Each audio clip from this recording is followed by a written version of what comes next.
Manorama bank तसेच Manorama multi-state व सोलापूर जिल्हा सहकारी पतसंस्था फेडरेशन यांच्या संयुक्त विद्यमानाने मनोरमा बँक मुख्य कार्यालयात कर्मचारी कार्यशाळेचे आयोजन करण्यात आलं होतं। अध्यक्षस्थानी मनोरमा बँकेचे चेअरमन श्रीकांत मोरे, प्रमुख पाहुण्या मनोरमा सखी मंच अध्यक्ष शोभा मोरे आणि सोलापूर जिल्हा सहकारी पतसंस्था फेडरेशनचे अध्यक्ष दिलीप पतंगे यांची प्रमुख उपस्थिती होती। मनोरमा बँकेच्या कर्मचारी कार्यशाळेत एकूण 100 कर्मचाऱ्यांनी सहभाग नोंदवला होता। कर्मचाऱ्यांना प्रशिक्षण देण्यासाठी उस्मानाबाद जनता सहकारी बँकेचे चीफ ऑफिसर नवनाथ बिराजदार यांनी महाराष्ट्र सहकारी संस्था अधिनियम 1960, बँकिंग विनिमय कायदा 1949 च्या अनुषंगाने वसुलीबाबत मार्गदर्शन केलं व सखोल माहिती दिली। कार्यक्रमाप्रसंगी मातृदिनाच्या निमित्ताने मनोरमा सखी मंच अध्यक्ष शोभा मोरे यांचे मनोरमा परिवाराच्या वतीने स्वागत करून सत्कार करण्यात आला। त्यावेळी मनोरमा बँकेचे संचालक दत्तामामा मुळे, सुहास भोसले, गजेंद्र साळुंके, शुभांगी भोसले, गणपत कदम, डॉक्टर सुमित मोरे, डॉक्टर रुचा मोरे, मनोरमा बँकेचे मॅनेजर नीलकंठ करंडे, प्रास्ताविक बँकेच्या कार्याध्यक्ष अस्मिता गायकवाड, आभार व्हाईस चेअरमन संतोष सुरवसे आदींची उपस्थिती होती। सूत्रसंचालन अजय मोरे यांनी केलं।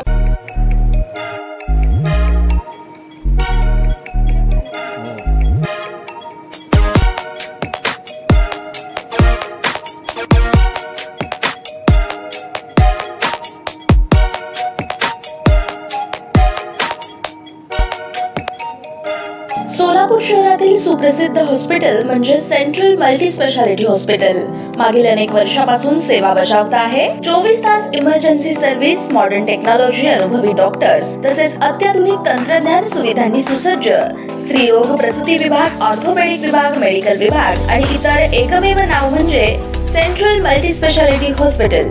पत्ता गणेशपेठ शॉपिंग सेंटर, मंगळवार बाजार, सोलापूर। ताज्या बातम्या पाहण्यासाठी प्राईम महाराष्ट्र न्यूज चॅनलला सबस्क्राईब करा।